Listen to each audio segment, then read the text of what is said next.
Here we go. Matt, how are you? Hey, man, good to see you. How are you guys doing? Doing well. What is up, dude? We're good. Yeah, man, ready to do this. It's good to be here, and thanks for inviting me on, dude. I'm stoked. Greetings from Knoxville. So okay, that's where you're at. Is Knoxville.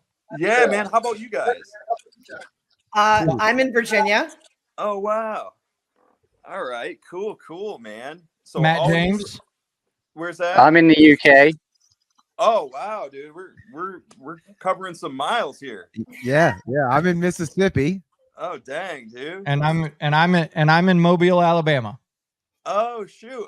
I think not that long ago I was like near Mobile, Alabama for a tour with we stopped through that area with a band called Seventh Day Slumber, so I'm vaguely familiar.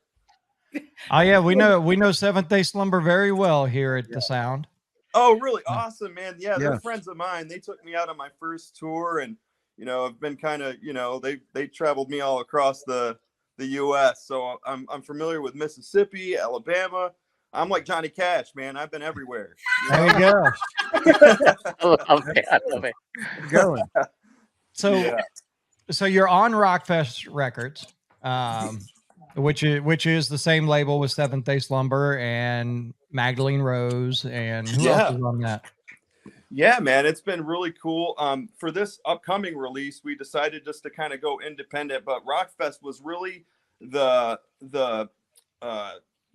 starting point for which kind of got my story and my message out there and everything. And since then, we've done 4 nationwide kind of tours with Seventh Day Slumber, Magdalene Rose, and myself. And so I have to credit those guys for just kind of, making people aware of what I do and what I'm all about. And so, man, it's been awesome. I've been a Seventh Day Slumber fan since I was 17 years old. So to kind of see them behind the scenes is a really surreal experience as somebody who does music, not only as a musician, but as just like a fan as well. It's crazy.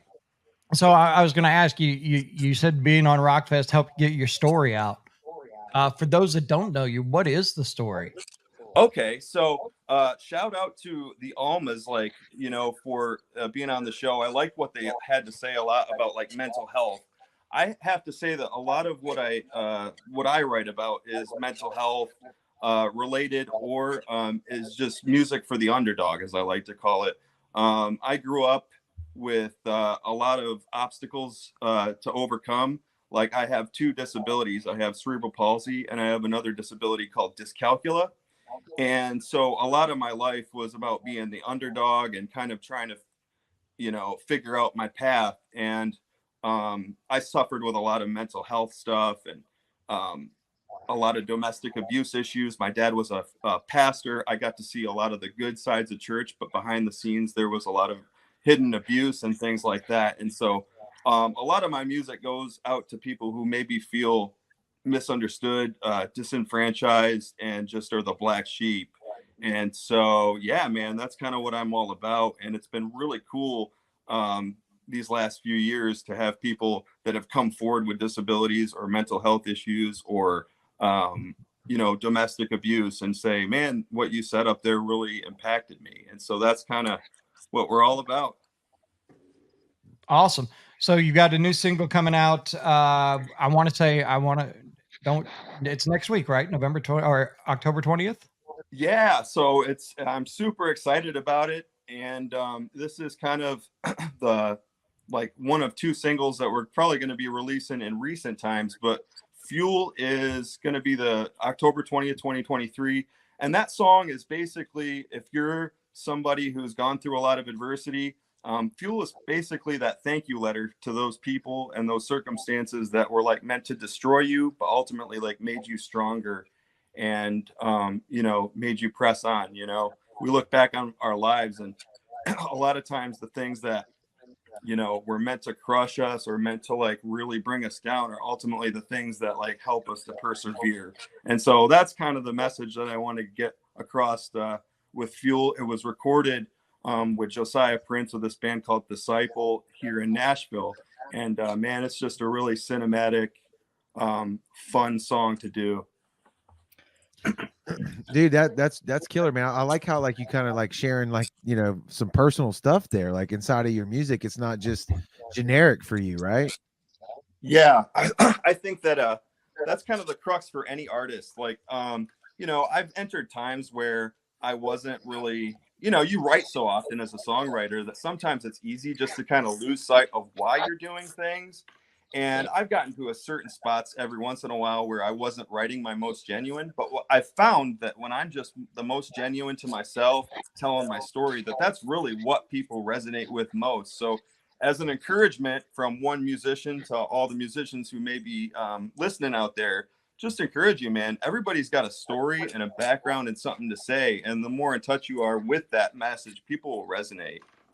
Matt, have you ever thought about like you're gonna go write something and you sit down, you're like, I'm gonna write, and then you whatever comes out, sometimes it's like bullshit and it's not real. But then you're just either like walking down the street or you're driving, or maybe you even are actually trying to write, but then for a split second you just kind of daze off, and then that's when all the good shit comes in, and you're like, oh yeah, because I'm just being honest with myself and I'm not trying to do anything. It just happened, you know? Oh yeah, I had this one time where I listened to this song. I was writing a song lyrics and everything, and I'm one of those people that'll just, you know, kind of sit through the writer's block. So if I'm having a block, I'll just sit right through it. I stayed up until like an insane amount. I think I was up until 7 o'clock in the morning. I finished the final lyric of the page. I took a second glance at it, crumpled it up and threw it in the garbage, and then went to sleep. I was like, this is trash. And, Wow. Yeah, you know, or like 7 hours to produce. yeah. Yeah. And then, you know, it's funny, if you would have taken it out of the trash 2 days later, you might have read it and been like, this is not trash. This is great. You know, you don't ever know. Yeah. You know, it's one of those things where it's just like, it's hit or miss. But if I'm trying to write something, hopefully it's good the first try. I'd rather sit on a lyric for 3 days rather than to write something and be like, look back later and go, I kind of rushed through that. So hopefully when people listen to Fuel, they won't go, that's trash. Hopefully they'll like it, and it'll be awesome. Have you ever had the opposite experience though, where like whether you had the pen in hand or it was just the thought, you know, you just kind of like went, bleh, and then a bunch of really good stuff came out. You're like, where the hell did that come from? And that was super easy. Yeah, it's so weird because the song "Not My Name" was the first song that I did that like kind of made traction on Christian and mainstream rock radio. And that song is all about like labels that people put on us. Like I said before, with my disabilities and stuff like that, I'm not a stranger to people labeling you and all that kind of thing. And that song wasn't even originally supposed to be like on the EP. I had gone into studio with a whole different idea of how that EP was to look. And I just got this overwhelming sense of like, Matt, you've written about a whole bunch of things, but you've never written this. And I want to say like within a day or a day and a half, Not My Name was written. And it was just like, boom, that song soared and had wings of its own and took off. And so I'm grateful for that, because that's a very rare thing for me, at least. I dig it. The struggle is real when it comes to that. Yeah, and I love that. I love that you're writing about, you know, experiences of yourself and what's real, and you're keeping true and writing stuff that you want to write, not what you think you want to hear.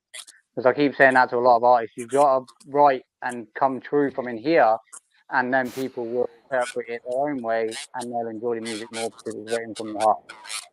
Yeah, and the funny thing is, man, you know, as musicians, we always are trying to figure out like the bottom line, and so it's easy to try to make art, you know, fit the industry per se. Like I remember going into a licensing class where I, for a short time, was trying to do music licensing and everything, and that just necessarily wasn't my thing, but I tried to like make that work, and I felt like during that time I wasn't being my most genuine and everything, and so yeah, I had written a few songs that I just wasn't really happy about, and then as soon as I kind of took the gloves off and was honest about like, hey man, you know, this is what I'm all about, this is what people, and then people started resonating and stuff like that.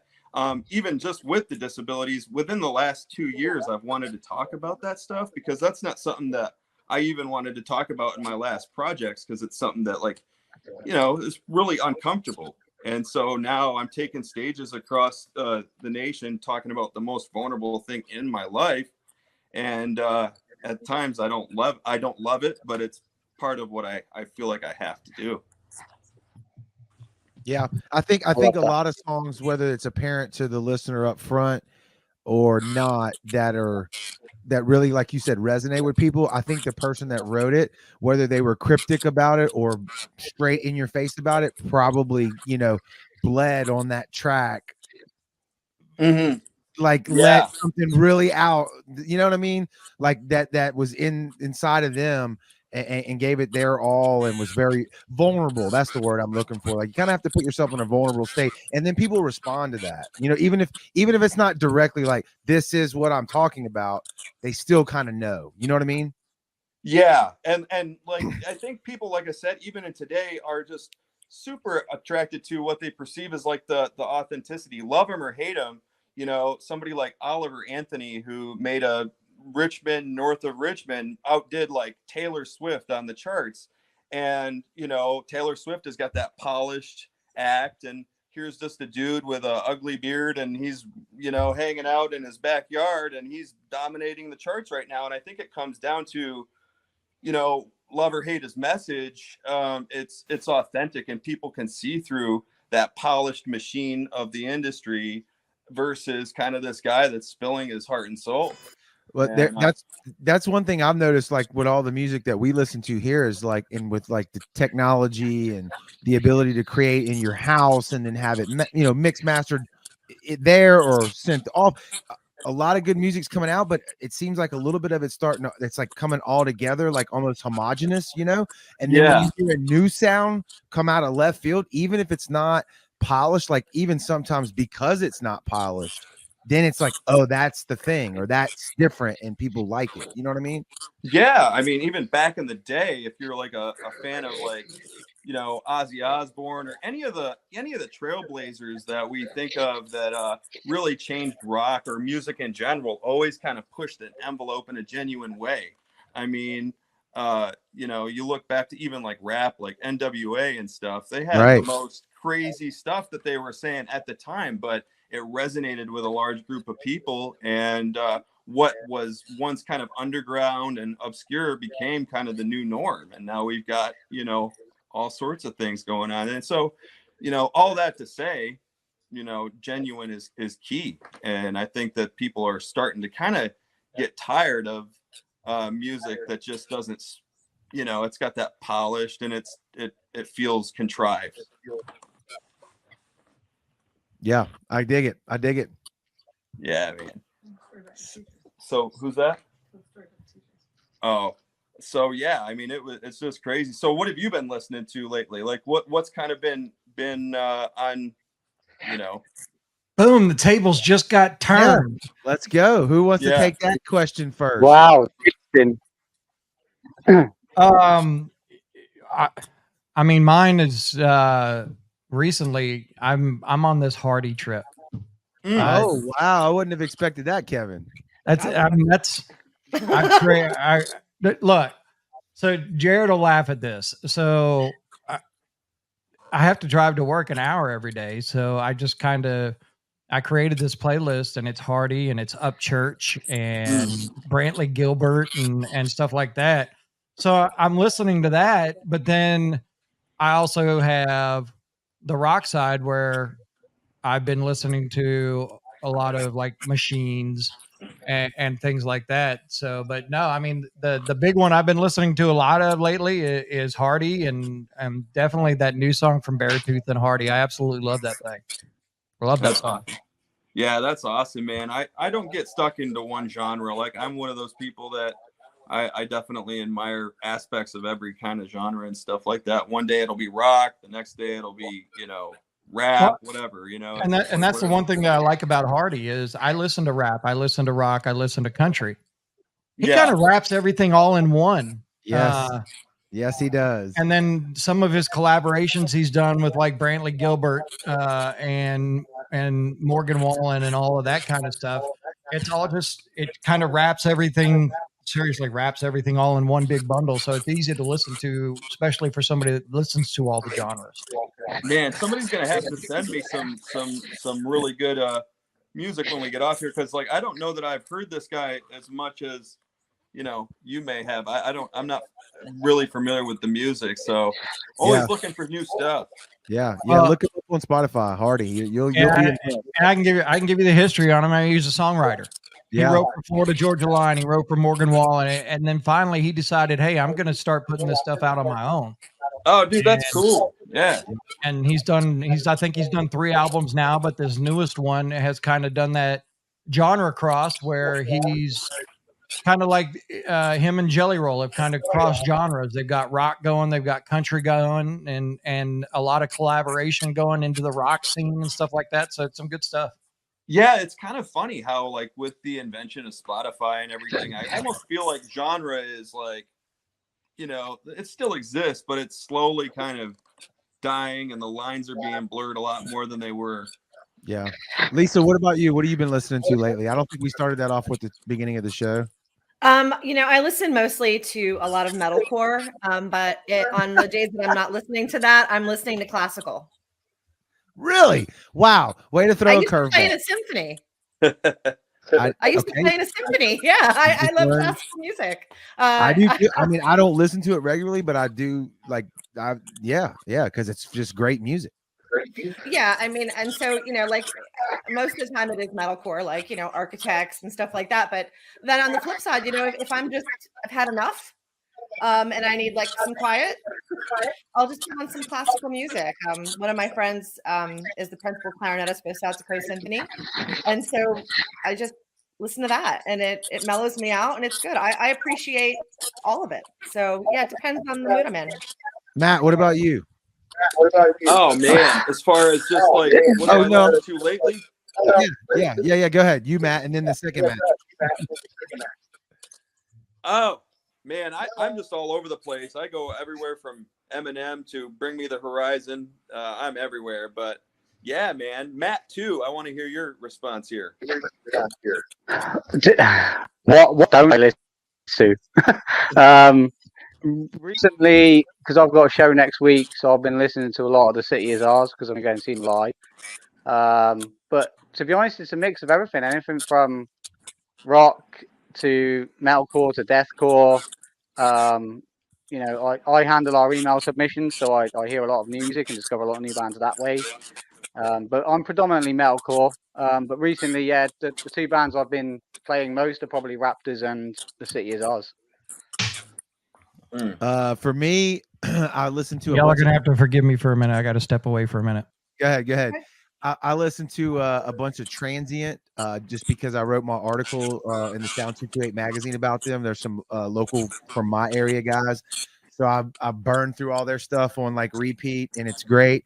But like to go out of genre, because I'm kind of like Lisa and Matt, I listen to the heavier stuff predominantly, but I love like Motown music. I mean, that's what I grew up on.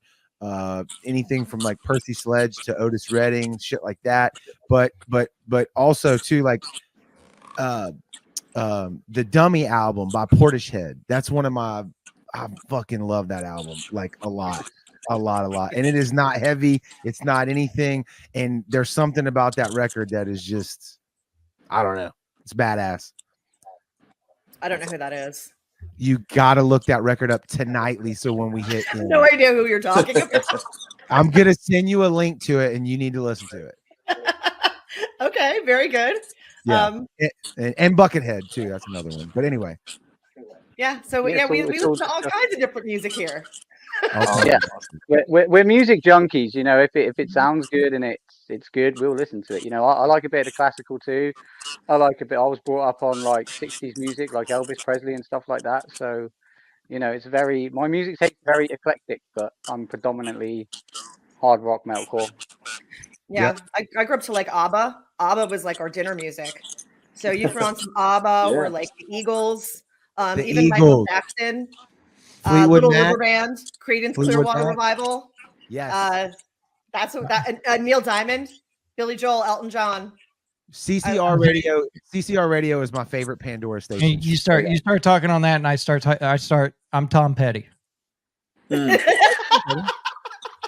It's a damn. I had a conversation with that at the other side.